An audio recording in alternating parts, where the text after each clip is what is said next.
Friends ఈ వీడియోలో మన మొబైల్ అనేది వాడంగా ఎందుకు స్లో అవుద్ది అనే దాని గురించి మాట్లాడదాం. యాక్చువల్లీ ఈ ప్రాబ్లం అనేది మనకు బడ్జెట్ మొబైల్స్లలో ఎక్కువ కనిపిస్తూ ఉంటుంది. ఫ్లాగ్‌షిప్ మొబైల్స్ తోటి కంపేర్ చేసినప్పుడు. సో మీలో కూడా చాలామంది ఇటువంటి ఇష్యూని ఫేస్ చేసే ఉంటారు. ఒక 2 సంవత్సరాలు, 3 సంవత్సరాలు, 4 సంవత్సరాలు వాడిన తర్వాత అంత పర్ఫార్మెన్స్ అనేది మన మొబైల్ ఇవ్వదు.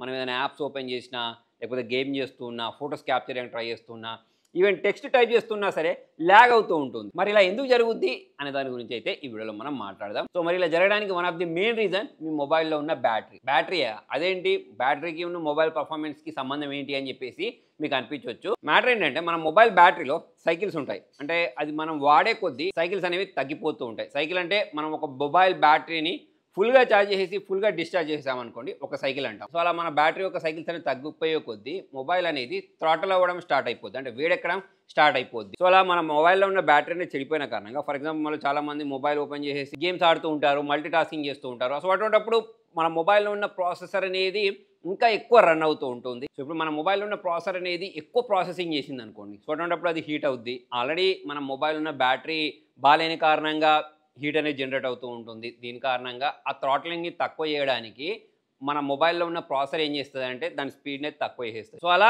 మన మొబైల్లో ఉన్న బ్యాటరీ అనేది పాడైన కారణంగా మొబైల్ ప్రాసెసర్ మీద వెయిట్ పడి అది దాని పర్ఫార్మెన్స్ని తక్కువ చేసేసుకుంటూ వచ్చేస్తుంది. అందుకోసం మనం యాప్స్ ఓపెన్ చేసినప్పుడు లేదా గేమ్స్ ఆడినప్పుడు మనకు ల్యాగ్స్ అనేవి కనిపిస్తూ ఉంటాయి, పర్ఫార్మెన్స్ డ్రాప్ అయిన కారణంగా. సో మరి ఎక్కువ కాలం పాటు మనం మొబైల్ని ఎటువంటి ల్యాగ్ లేకుండా వాడాలి అని అంటే, నేను ఇంతకుముందు కూడా చెప్పాను, ఎప్పుడైనా సరే మీ మొబైల్ని 100% వరకు ఛార్జ్ చేయకండి. 80%, 95% వరకు ఆపేయండి. ప్లస్ మన మొబైల్ని ఫుల్గా డిశ్చార్జ్ కానివ్వద్దు, 20% వరకు ఆపేయండి. ఆల్రెడీ అందరి మొబైల్లలో అటువంటి సెట్టింగ్ ఒకటి ఉంటుంది, ఫుల్గా ఛార్జ్ అవ్వనివ్వకుండా. ఐఫోన్లో ఉంటుంది, ఆండ్రాయిడ్లో కూడా ఉంటుంది. సో అలా చేశారనుకోండి, మీ బ్యాటరీ అనేది ఫాస్ట్గా పాడైపోదు. సో మరి మీరు బ్యాటరీ పాడవకపోతే అది థ్రాటిల్ అవ్వదు, థ్రాటిల్ అవ్వకపోతే మీ మొబైల్ ప్రాసెసర్ మీద వెయిట్ పడదు, మొబైల్ ప్రాసెసర్ మీద వెయిట్ పడకపోతే మీ మొబైల్ అనేది ఫాస్ట్గా రన్ అవుతుంది. మన మొబైల్ అనేది స్లో అవడానికి సెకండ్ రీజన్ ఏంటి తెలుసా? మన మొబైల్లో ఉండే స్టోరేజ్. అదేంటి మొబైల్లో స్టోరేజ్కి మొబైల్ పర్ఫార్మెన్స్కి సంబంధం ఏంటి అని చెప్పేసి మీకు అనిపించవచ్చు. ఉంటుంది. అది ఎలా అంటే దానికి కూడా నేను మీకు ఒక ఎగ్జాంపుల్ చెప్తాను. దానికంటే ముందు ఇప్పుడు మన మొబైల్ కొనుక్కున్నప్పుడు ఏముంటుంది, 64 GB కొనుక్కుంటున్నారు. ఒకప్పుడు గురించి మాట్లాడితే 16 GB కూడా ఎక్కువనే అనిపించేది. కాకపోతే ఇప్పుడు మనకు 128 GB స్టోరేజ్ ఉన్న మొబైల్స్ కూడా సరిపోవట్లేదు. యాక్చువల్లీ మన మొబైల్ కొనుక్కునేటప్పుడే దానిలో స్టోరేజ్ టైప్ అని ఉంటుంది.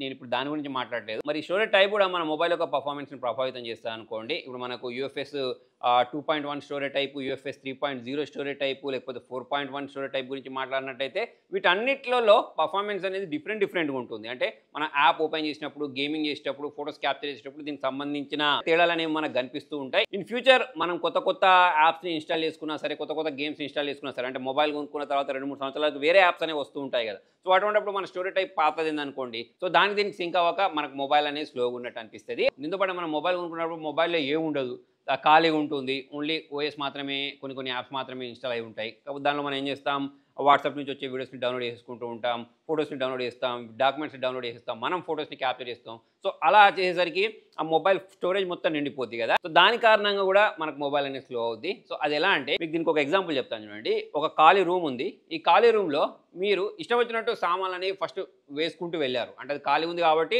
ఎక్కడ పడితే అక్కడ వేసుకుంటూ వెళ్ళిపోయారు. దాని తర్వాత మెల్లిమెల్లిగా ఆ రూమ్ మొత్తం నిండిపోవడానికి వచ్చింది, కొంచెం స్పేస్ మాత్రమే ఖాళీ ఉంది. సో ఇందులో మళ్ళీ మీ దగ్గర వచ్చిన కొత్త సామాన్ పెట్టాలి అంటే, ఖాళీ ఉన్న ప్లేస్లో పెట్టాలి అంటే ఫస్ట్ మీరు ఏం చేస్తారు, ఆ రూమ్లో ఎక్కడ ఖాళీ ఉంది అనేది మీరు వెతుక్కుంటూ ఆ సామాన్లో అడ్జస్ట్ చేయాల్సి ఉంటుంది. కాకపోతే స్టార్టింగ్ గురించి మాట్లాడినట్టయితే చాలా ఈజీగా సామాన్ పెట్టగలిగారు. మొత్తానికి చెప్పాల్సినది ఏంటి అంటే, ఖాళీగా ఉన్న రూమ్లో మనం సామాన్ పెట్టేదానికి ప్లస్ ఆల్రెడీ నిండిపోయిన ఉన్న రూమ్లో సామాన్లు పెట్టి లేకపోతే దాన్ని మళ్ళీ బయటికి తీయడానికి అయ్యే టైం అనేది ఎక్కువ అవుతుంది. ఇంకొక ఎగ్జాంపుల్ గురించి మాట్లాడినట్టయితే, ఫర్ ఎగ్జాంపుల్ మీ దగ్గర ఇక్కడ ఒక 50 పేజ్ నోట్బుక్, 100 పేజ్ నోట్బుక్ ఉందనుకోండి. ఇప్పుడు ఇది ఖాళీగా ఉన్నప్పుడు దీనిలో రాయమంటే, ఏ పేజీలో పడితే ఆ పేజీలో రాయమంటే చాలా ఈజీగా మీరు ఎక్కడ ఖాళీ దొరికితే అక్కడ రాసేస్తూ ఉంటారు. సో అలానే కొన్ని రోజులు అయిన తర్వాత దీనిలో ఖాళీ ఉన్న ప్లేస్ని మనకు వెతకడానికి కొంచెం టైం పడుతుంది. ఎందుకంటే ఫస్ట్ మనము రాసేటప్పుడు ఎక్కడ పడితే అక్కడ రాసేసాం కదా. సో ఇప్పుడు దీనిలో నుంచి మనం ఖాళీ పేజీలు ఎక్కడ ఉన్నాయో అని వెతికి రాసేసరికి కొంచెం ఎక్కువ టైం పడుతుంది. సో ఇక్కడ ఏం జరిగింది, మనకు ప్రాసెస్ అనేది స్లో అయిపోయింది. ఇంతకుముందు ఖాళీగా ఎక్కడ పడితే అక్కడ రాసింది దాంతో పోల్చుకున్నట్టయితే మనకు ఖాళీ పేజీలను వెతికి అక్కడ రాసేదానికి ఎక్కువ టైం పట్టింది చూసారా. సో అదే మనకు మొబైల్ ఇవ్వడం జరుగుద్ది. మొత్తానికి మనం మొబైల్ కొనుక్కునేటప్పుడు స్టోరేజ్తో పోల్చుకున్నట్టయితే దాని తర్వాత స్టోరేజ్ నిండే కొద్దీ మన మొబైల్లో రైడింగ్ స్పీడ్ మీద ఎక్కువ ఇంపాక్ట్ చూపిస్తుంది. అది కూడా మన మొబైల్ అనేది స్లో అవ్వడానికి వన్ ఆఫ్ ది రీజన్ అన్నట్టు. మరి దీనికి సొల్యూషన్ ఏంటి అంటే, అందుకోసమే చాలామంది మొబైల్ స్టోరేజ్ నిండిన వెంటనే దానిలో నుంచి ఫొటోస్ని పెన్ డ్రైవ్లోకి కాపీ చేసుకోవడం, లేకపోతే గూగుల్ డ్రైవ్లోకి కాపీ చేసుకోవడం, ఇటువంటివన్నీ చేస్తూ ఉంటారు. మొత్తానికి మన స్టోరేజ్ అనేది కొంచెం ఖాళీగా ఉంటే మన మొబైల్ అనేది ఫాస్ట్గా ఉంటుంది. ఇప్పుడు చాలామంది వాట్సాప్లో వచ్చే ప్రతి ఒక్క వీడియో డౌన్లోడ్ చేసేస్తూ ఉంటారు. అది కుప్పలు కుప్పలుగా డౌన్లోడ్ అయిపోయి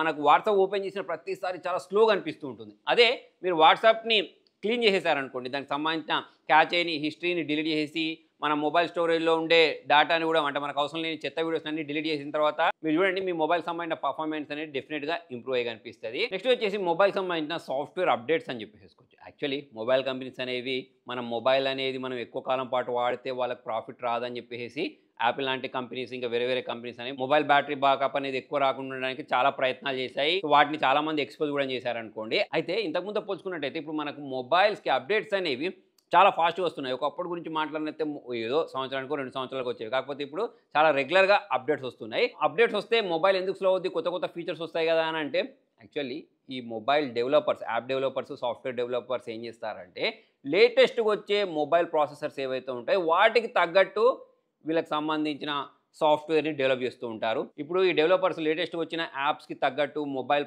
ప్రాసెసర్కి తగ్గట్టు దానికి సంబంధించిన సాఫ్ట్వేర్ అప్డేట్స్ని డెవలప్ చేస్తూ ఉంటారు. కాబట్టి ఆల్రెడీ మీ మొబైల్ ఉన్న ప్రాసెసర్ అనేది ఓల్డ్ కాబట్టి అది దాన్ని హ్యాండిల్ చేయక మనం అప్డేట్ చేసుకున్నప్పుడు మన మొబైల్ అనేది స్లో అయినట్టు అనిపిస్తుంది. మరి ఇవన్నీ విన్న తర్వాత మరి మనం మొబైల్ స్లో అవ్వకుండా మొబైల్ని అప్డేట్ చేసుకోవాలా వద్దా అని అంటే యాక్చువల్లీ ఇప్పుడు సిచ్యువేషన్ ఎలా ఉంది అని అంటే మనం మొబైల్కి వచ్చే సాఫ్ట్వేర్ని అప్డేట్ చేసుకుంటేనే బెస్ట్. ఎందుకంటే చాలా రకాల బగ్స్ వర్నబిలిటీస్ ఉంటాయి. సో అలా బగ్స్ వర్నబిలిటీస్ ఉన్నప్పుడు చాలామంది హ్యాకర్స్ మన డేటాని హ్యాక్ చేసే ఛాన్సెస్ ఉన్నాయి కాబట్టి అప్డేట్ చేసుకుంటేనే మంచిది. కాకపోతే మొబైల్ అప్డేట్ వచ్చిన వెంటనే అప్డేట్ చేసేసుకుండా ప్రతి ఒక్క మొబైల్ కంపెనీకి వాళ్ళకి సంబంధించిన కమ్యూనిటీ ఫారమ్స్ ఉంటాయి. సో దానిలోకి వెళ్ళేసి చూస్తే మనకు ఈ అప్డేట్ చేసుకున్న తర్వాత ఏమైనా సమస్యలు వస్తున్నాయా లేదా అనేది చాలామంది పోస్టులు చేస్తూ ఉంటారు. సో దాన్ని చూసిన తర్వాత అప్డేట్ చేసుకుంటే మంచిది. కొత్త కొత్త ఫీచర్స్ వస్తున్నాయి కదా అని చెప్పేసి ఫస్ట్ రోజే అప్డేట్ చేసుకుంటే లేకపోతే చాలామంది బీటా టెస్టింగ్ ప్రోగ్రామ్స్లో జాయిన్ అయిపోతూ ఉంటారు. సో అటువంటి దాంట్లో జాయిన్ అయిపోయి అది మన మొబైల్కి సపోర్ట్ చేయకపోతే మన మొబైల్ అనేది స్లో అయ్యే ఛాన్సెస్ ఉన్నాయి. సో ఇవన్నీ మనం పక్క పెట్టిన తర్వాత మనం ఒక 3-4 సంవత్సరాలు మొబైల్ వాడామంటే ఆబ్వియస్లీ దానిలో ఉండే బ్యాటరీ మీద ఎఫెక్ట్ పడుద్ది. ప్లస్ ఇంతకుముందు నేను చెప్పినట్టు మనం చాలా స్టోరేజ్ నింపేస్తూ ఉంటాం.